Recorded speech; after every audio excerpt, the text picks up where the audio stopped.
I love sheet pan dinners because they are quick and easy to make. There's very little cleanup and they are absolutely delicious. You are going to love these 3 recipes.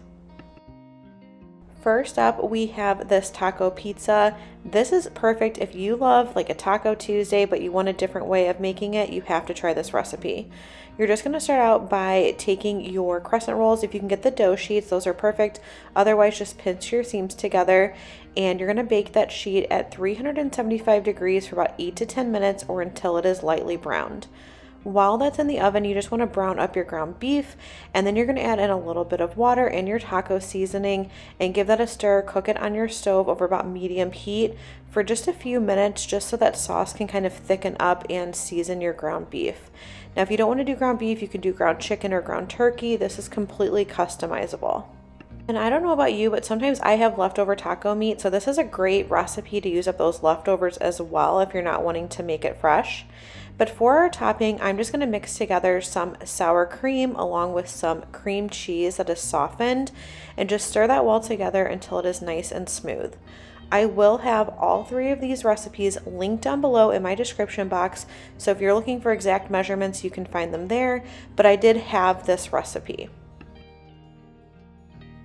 So now I'm just going to get my lettuce prepped. You can buy pre-shredded lettuce or you can do what I'm doing here. I just lay my sheets together after I've washed and dried them, roll them up, and then give them a nice fine slice.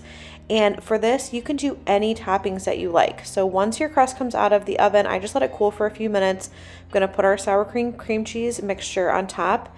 Then you're going to go ahead and spread your seasoned ground beef. You could add beans to this if you want to as well for another protein source.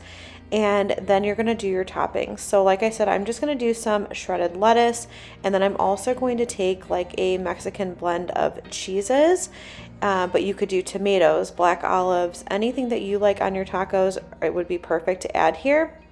Onions would be a good option too. And then I went ahead and just drizzled some hot picante sauce over the top of mine. I love the Tapatio. It's one of my favorites.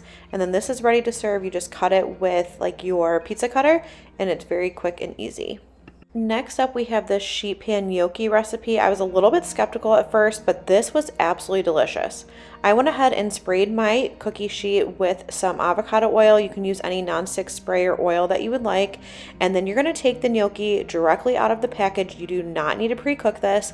And I'm just breaking it up with my hands as I'm putting it out because it can clump together in the packaging, so I'm just going to go ahead and break that up as best I can and then shoot some across my counter while I'm doing it. But you just want to break that up. And then I'm going to add on some cherry tomatoes. You can do the cherry tomatoes, grape tomatoes, whatever. Actually, I think mine are grape now that I think about it. But any small tomato, if you can't find the smaller ones, you can get a larger tomato and then you can just cut it up. But if you do get this size of tomato, it's really nice because you don't have to cut them up at all. You can just go ahead and add them directly onto your cookie sheet. Then I'm just going to drizzle on a little bit of olive oil, and then we're going to go ahead and season. So I'm going to use some garlic powder. I'm also going to use a little bit of red pepper flake. You can adjust that to your heat preference. I don't like things too spicy, but I just do just a little bit, and it adds a good flavor to it without it being overpowering. And then some Italian seasoning and some salt and black pepper. Then for the sauce, we're going to use some pesto. You can make it homemade. I love this Rana brand that you can find in the refrigerated section at the grocery store. It's the best like grocery store option that I have found so far for pesto. And I'm just going to add a few dollops on there, and then we're just going to stir everything together. And then you're going to pop this into your oven at 425 degrees for about 25 to 30 minutes. And what's going to happen is the gnocchi is going to cook, so it's going to taste just like it should, like when you're boiling it. It's going to get nice and soft, but some parts are going to get like a little bit of a crustiness from being on your cookie sheet, which is amazing texture. And then your tomatoes are going to get nice and soft and like caramelized, and they're going to burst open. Once it came out of the oven, I just topped it with some Parmesan cheese, tossed that around, and it was ready to serve. I'm telling you, you have to try this recipe. It was so easy and so delicious. This next recipe for this honey mustard pretzel chicken was my husband's favorite, and I loved it too. We're just going to start out by making some honey mustard. You don't have to do this, but this recipe that it came with was absolutely amazing, so I would definitely make it if you can. So I'm just going to start out with some mayo, and then to that you're going to add in some honey, a little bit of apple cider vinegar, and then some Dijon mustard along with some yellow mustard.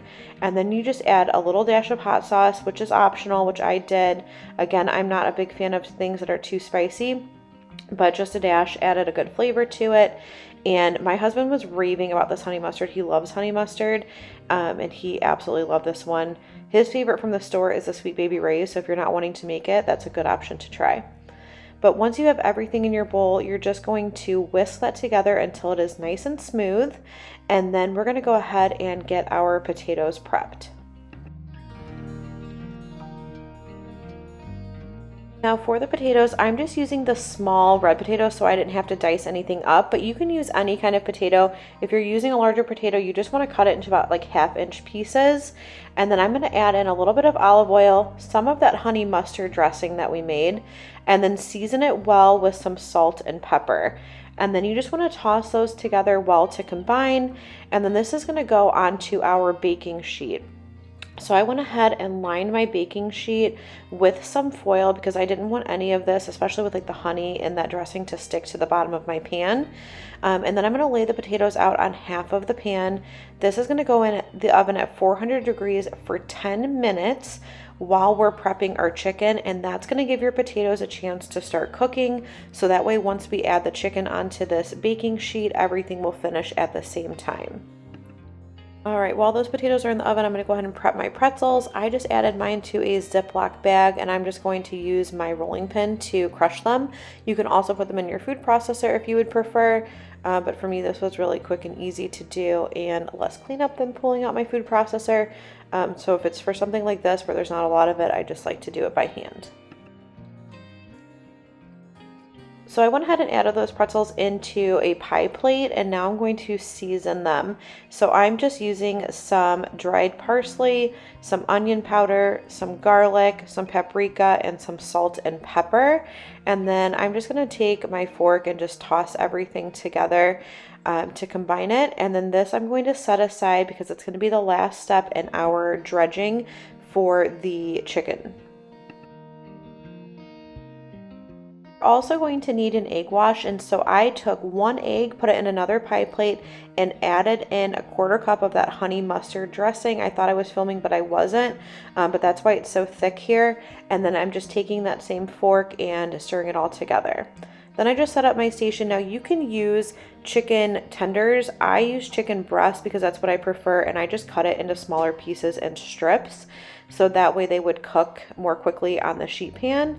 And you're just going to take that chicken, you want to make sure you dry it off, and then dunk it in your egg honey mustard mixture, and then press it into your pretzel coating. And then I just like to set it onto a plate or a cutting board just to have it out of the way. And then once our potatoes come out of the oven, once they've cooked for 10 minutes, I'm going to go ahead and add these to the sheet tray. I really love sheet pan dinners because I think they're perfect for a weeknight. It's very little cleanup, which I love, few dishes to do. So if you have any favorites, please let me know in the comments down below. All right, so here are the potatoes out of the oven after 10 minutes. So I'm gonna go ahead and add those chicken strips onto the pan. And I'm just gonna do it on the other half where the foil is. And then this is gonna go back in the oven anywhere from like 12 to 18 minutes, depending on how long your chicken needs to cook. Mine took 18 minutes, and then it was absolutely perfect. And those potatoes were perfectly tender as well. And I almost forgot to mention, I did spray them lightly with some avocado oil before putting them in the oven. And then here they are. I just served it with some of that honey mustard to dip. And like I said, my husband loved this meal. They were all delicious. I hope that you give them a try. And if you haven't done so already, I would love for you to subscribe and join my YouTube family. And I will see you in the next video.